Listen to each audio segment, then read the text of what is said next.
Le pido que mantenga su Biblia ahí en Romanos capítulo 7. Vamos a ir avanzando por medio de este capítulo 7 y vamos a terminar hasta el capítulo 8, versículo 4.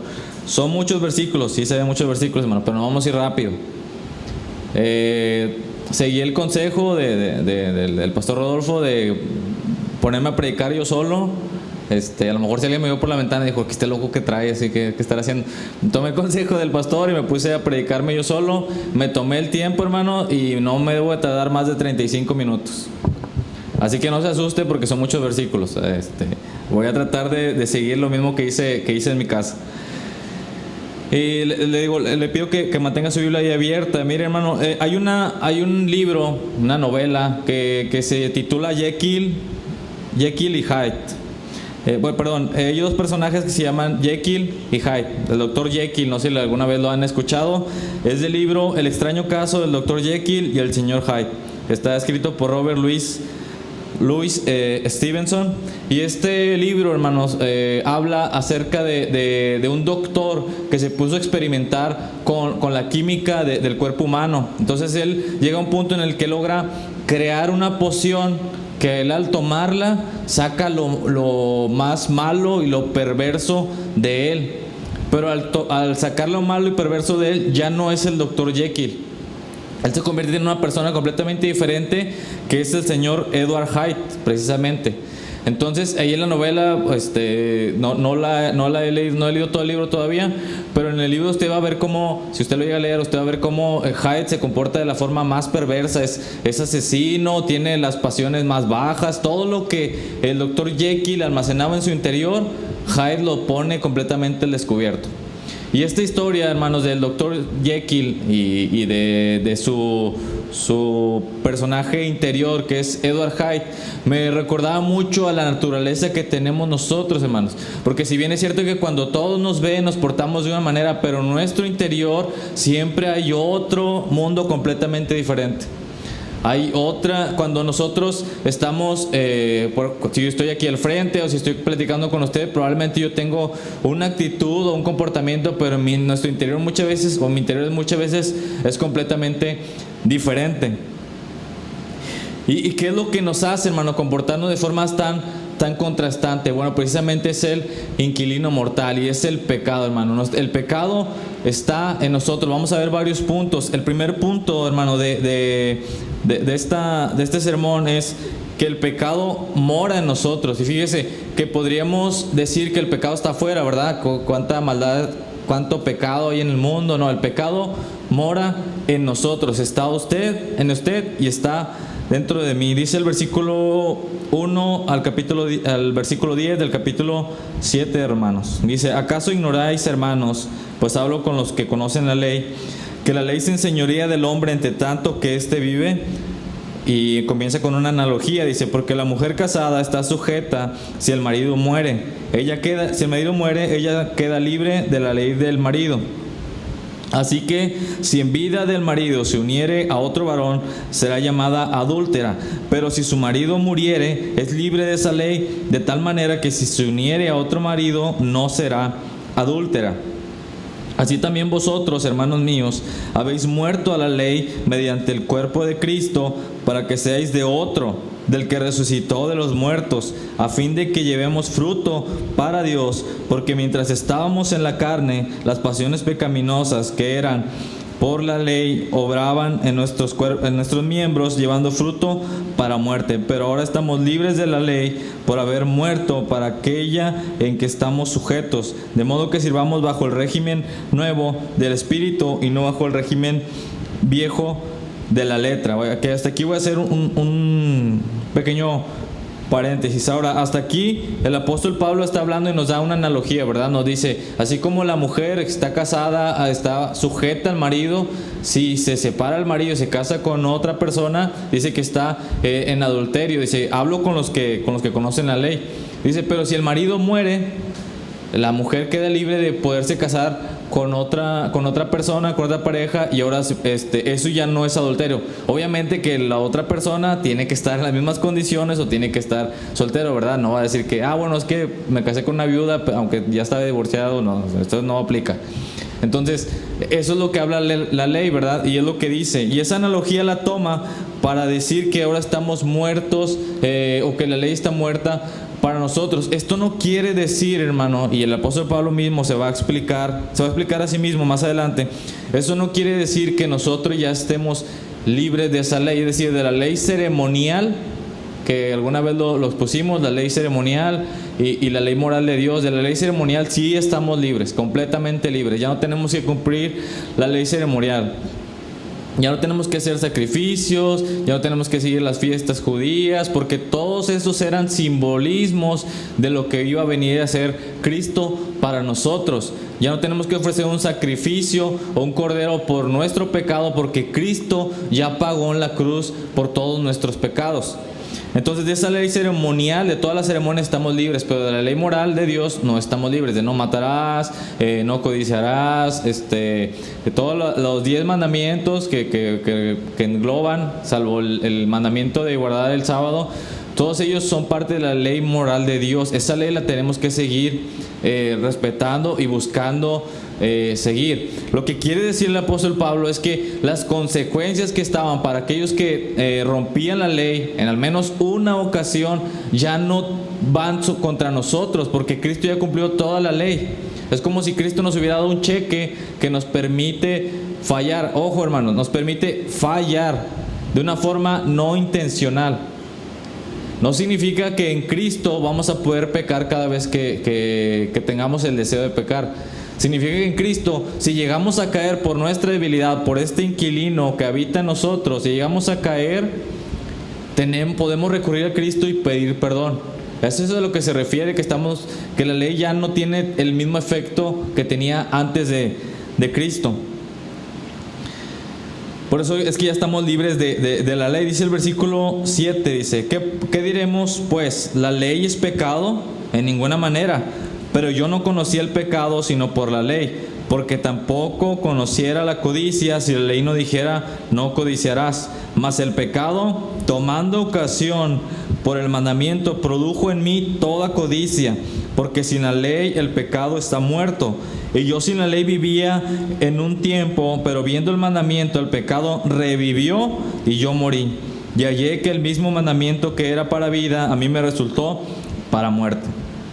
Ahora, yo no sé usted cuántas veces haya leído este pasaje, hermano, pero casi todas las veces que yo lo leo aquí como que me hago bolas, así como que empiezo de que, a ver, Pablo, me está diciendo que sí, pero no, y luego más adelante se pone peor, ¿verdad? Pero el apóstol Pablo está tratando de ser lo más claro posible para que nosotros podamos entender nuestra naturaleza y cómo el pecado tiene cierta influencia en nosotros, que es lo que vamos a ver más adelante. Pero el pecado primero mora en nosotros. Y aquí el apóstol Pablo lo personifica. No significa que el pecado sea un espíritu. No significa que el pecado tenga vida en sí. Es decir, yo no puedo platicar con mi pecado. El apóstol Pablo está tratando de hacer una figura, lo está tratando de personificar para que nosotros lo entendamos de una mejor manera. Entonces, dice que el pecado... Dice, sin la ley el pecado está muerto. Es decir, si no hay una ley de codiciar, como dice el apóstol Pablo, pues el pecado no tendría ocasión, porque no habría una ley. Es decir, el pecado no podría tener poder. Como no hay una ley de codiciar, no hay problema. Pues yo puedo codiciar, si ese fuera el caso. Pero como hay una ley de codiciar, el pecado busca esa ocasión para poder vivir y que nosotros muramos. Pues el pecado ahora se enseñorea de nosotros. No sé si fui claro. Vamos con el ejemplo más claro de Adán y Eva. Adán y Eva, hermanos, tenían una ley dividida en dos, se podría decir. Solamente podían comer de todo árbol del huerto del Edén, ¿verdad? Cualquiera. Solamente había dos que Dios les había dicho que no comieran: el árbol de la vida y el árbol del conocimiento del bien y del mal. ¿Cuál cree que se le hizo apetecible a Eva? Todos sabemos. Uno de los árboles prohibidos. ¿Sí? Entonces fíjense cómo el pecado, que desde ahí o Satanás usó cosas que estaban dentro de Eva y la fue convenciendo poco a poco. Ahora ese es Eva. Ellos eran seres humanos que no conocían el pecado, o sea, a tal grado que ellos andaban desnudos y ellos no sabían que estaban desnudos. Ellos tenían cierto nivel de inocencia, pero el diablo tomó la ocasión y dijo, bueno, con que Dios te dijo que vas a morir el día que comas, No, lo que pasa es que Dios no quiere que seas como Él. Entonces, fija, el pecado principal vivió a raíz de que Eva quiso ser como Dios y entonces desobedeció. Otra vez, hubo una ley, ¿verdad? ¿Qué pasaba con el resto de los árboles? ¿Quebrantaban alguna ley? No, ¿verdad? Entonces el pecado no tenía poder ahí porque no había un pecado como tal. ¿Usted cree que no había muchísimos árboles en el huerto del Edén? ¿A poco cree que nomás eran los 2 árboles y un mango y un aguacate? Porque yo creo que el mango y el aguacate tenían que estar en el huerto del Edén, hermano. Yo no sé a ustedes si le gusta o no le guste, pero yo creo que tenían que estar ahí, uno de mango y uno de aguacate. Entonces, había muchísimos árboles, seguramente, y frutos muy deliciosos, que no tenían químicos como los de ahora, no estaban procesados, era todo orgánico, como le llaman. Sin embargo, vienen y se ven tentados o buscan esos 2 árboles que están prohibidos. Y el pecado entonces dice que vino por esa ley, ahora sí vivió. Entonces el apóstol Pablo continúa en la explicación de que si la ley entonces es mala, y vamos a ver que la ley no es mala, la ley nos permite y nos da una visión clara de que estamos haciendo mal. El versículo 11, y es el segundo punto. El primer punto fue que el pecado mora en nosotros, eso es un hecho. El segundo punto es que el pecado buscará engañarnos, buscará engañarle a usted y buscará engañarme a mí. Versículo 11 dice: porque el pecado, tomando ocasión por el mandamiento, me engañó y por él me mató. Ahora, seguramente usted tiene enemigos. Yo tengo enemigos. Todos tenemos enemigos. Y no estoy hablando del diablo. Obviamente el diablo es el enemigo más mortal, del que nos debemos de cuidar. Pero ¿sabe usted que el pecado es nuestro principal enemigo? ¿Cuántas veces no hemos dicho: Señor, es que el diablo me hizo caer? Y el diablo a veces ni por enterado se dio. En la Biblia nos habla de las concupiscencias de nuestro corazón. Es decir, que muchas veces pecamos por lo que hay en nuestro corazón. No es necesario que venga un demonio o que venga el mismo diablo a hablarnos a nuestra mente y a nuestro entendimiento. No es necesario. En nuestro corazón y en nuestra naturaleza es suficiente pecado para fallar y para no pecar contra Dios. Les prometo que cuando practiqué, hermano, no me trabé ni una vez. Ni una vez me trabé.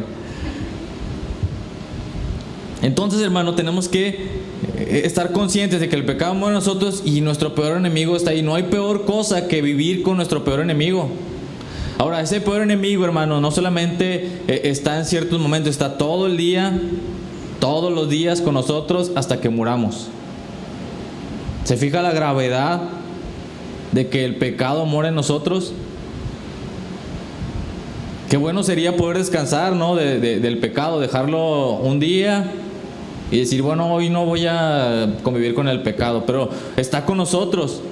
Y más importante, va a buscar engañarnos. Y ahí también dice que va a buscar dar su fruto, que es muerte. Es algo que no debería ser menos para nosotros. Es algo que deberíamos estar constantemente vigilando. Es algo que tendríamos que estar bien vigilados. Yo le aseguro que si en su casa supiera que hay un ladrón y está ahí y usted lo acaba de ver, usted no le despegaría los ojos de encima. Cualquier movimiento que hiciera estaría listo, va a ver qué va a hacer, cómo va a reaccionar. Así es como tendríamos que estar vigilando nuestro pecado.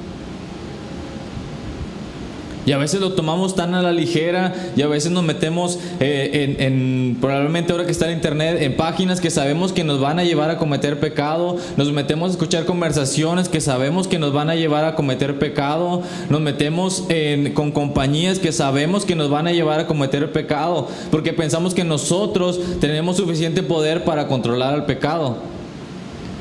Pero el pecado tiene mucha poder e influencia. Ese es el punto número 3. El pecado tiene influencia sobre mí y sobre usted. El pecado tiene influencia sobre nosotros. Si está fuera de Cristo, tiene todo el poder sobre nosotros. En Cristo solamente tiene influencia, pero ahí está.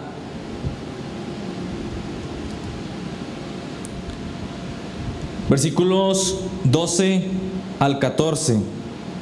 Dice: de manera que la ley a la verdad es santa, y el mandamiento santo, justo y bueno. Luego lo que es bueno vino a ser muerte para mí, en ninguna manera. sino que el pecado, para mostrarse pecado, produjo en mí la muerte por medio de lo que es bueno, a fin de que por el mandamiento el pecado llegase a ser sobremanera pecaminoso, porque sabemos que la ley es espiritual, mas yo soy carnal, vendido al pecado. Aquí continúa el apóstol Pablo y continúa defendiendo la ley. Es decir, alguno podría pensar, no, pues bien fácil, ¿por qué no Dios no quitó la ley? Y si no hay ley, pues no hay delito. Si no hay ley, no hay pecado. Entonces el apóstol Pablo dice, bueno, entonces como existía la ley, ahora el pecado tuvo poder sobre mí y más aún me llevó a cometer un acto vergonzoso. Entonces la ley es mala. No, porque cuando usted construye un muro, cuando usted levanta un muro para saber si está chueco o no, usted tiene que meterle un nivel o tiene que meterle una plomada. Y la plomada, si marca que está chueco el muro, si el nivel marca que está chueco el muro, que tiene mal nivel el techo, no significa que la plomada y el nivel estén mal. Significa que lo que se hizo, el techo o el muro, están mal. Entonces la ley de Dios nos muestra el pecado. No significa que la ley esté mal, significa que nosotros estamos mal, porque al medirnos y al compararnos con la ley de Dios, estamos de una forma chueca o errada. Ese es el propósito de la ley. Sin embargo, el pecado busca esa misma ley para llevarnos a cometer lo contrario. Así como Adán y Eva los llevó en el huerto de Edén, le dijo, con que te dijo que esos dos no, bueno, pues pruébalo, no pasa nada, tú vas a ser igual que Dios. Tomó la ley y con eso mismo lo llevó a codiciar. ¿Qué dice la Biblia acerca del adulterio? Dice que no debemos de adulterar, ¿verdad? Que yo no debo desear la mujer de mi prójimo. ¿Y qué cree que es lo que produce el pecado en mí? Y no solamente en los hombres, también en las mujeres. ¿Qué produce el pecado en cada uno de los seres humanos? Produce el que codice la mujer ajena o el hombre ajeno. Eso es lo que produce el pecado cuando está dominando sobre nosotros, cuando estamos dejándonos de ser influenciados por él. Entonces eso es algo aún peor, hermano, porque como el ejemplo que les decía, si hubiera un ladrón en nuestra casa lo tendríamos vigilado. Pero ¿qué pasa cuando ese ladrón no está físicamente? Podemos tomar un cuchillo. En alguna ocasión, creo que ya les platiqué, se cayó la lavadora de mi casa, escuchó un ruido y dije, no hombre, alguien se quiso meter. Y yo salí con un cuchillo bien valiente, ¿verdad?, a defender. Yo no sabía que se había caído la lavadora. Entonces se cayó la lavadora y me asomé, me brinqué al segundo piso y me asomé, dije, no, ahorita lo voy a ver. No, nada. Me bajé a acomodar la lavadora, dije, no, pues ya no vino. Nos metemos otra vez a casa y la otra vez vuelvo a escuchar la lavadora. Yo salgo corriendo, dije, ahora sí lo voy a pescar, estoy seguro que ahora sí lo voy a pescar. Salgo, subo otra vez al segundo piso, no lo encontré. Dije, no, hasta aquí, ahí ando buscándolo. No, pues nada, ¿verdad? Tercera vez, hasta parece como chiste, ¿verdad? Pero no, bueno, sí parece chiste, pero no es chiste, fue una anécdota. Tercera vez, estoy acomodando la lavadora, mi esposa, Yasmín, prende la lavadora empieza a moverse y se cae. Dije, pues era esto, ¿verdad? Entonces, yo busqué hacer una acción para combatir o ahuyentar al ladrón. El problema con el pecado es que está en nuestra mente y en nuestro corazón. Ese es el problema mayor, porque podríamos combatirlo como según yo iba a combatir ese ladrón, ¿verdad? Yo no sé nada de artes marciales y yo no sé si el otro traía una pistola. Entonces, pues, si hubiera alguien, ¿verdad? Si alguien se hubiera metido. Entonces el problema con el pecado es que está en nuestro interior.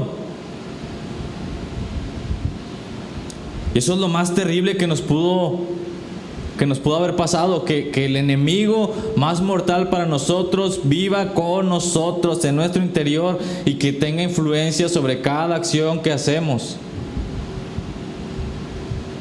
Muchas veces la palabra de Dios nos influencia solamente cuando venimos al culto. Muchas veces la palabra de Dios nos influencia solamente una vez a la semana, fuera de los días de culto, y 15 minutos, 20 minutos, una hora, y el resto de la semana, cada hora del resto de la semana está el pecado constantemente. Nuestros deseos están constantemente pidiendo, el pecado está constantemente producir su fruto, que es la muerte.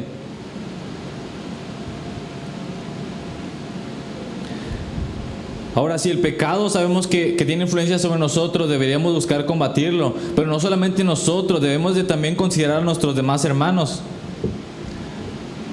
¿Por qué la Biblia habla sobre otros hábitos de ser disciplinados en ciertas cosas, de la vestimenta? ¿Por qué habla acerca de un comportamiento, de un testimonio puro? ¿Por qué habla acerca de lo que hacemos nosotros con los demás? No es para que nosotros nos exaltemos como más santos, sino es para que consideremos a nuestros demás hermanos.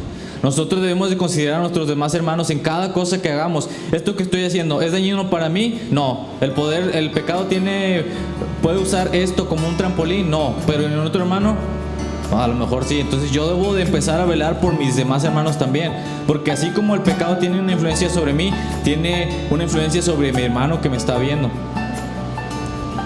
Entonces ve cómo va expandiéndose poco a poco el poder del pecado como uno solo. Y este mensaje es para la iglesia aquí en Monterrey y la iglesia ya en Puerto Rico y en cualquier otro idioma, porque el pecado es universal.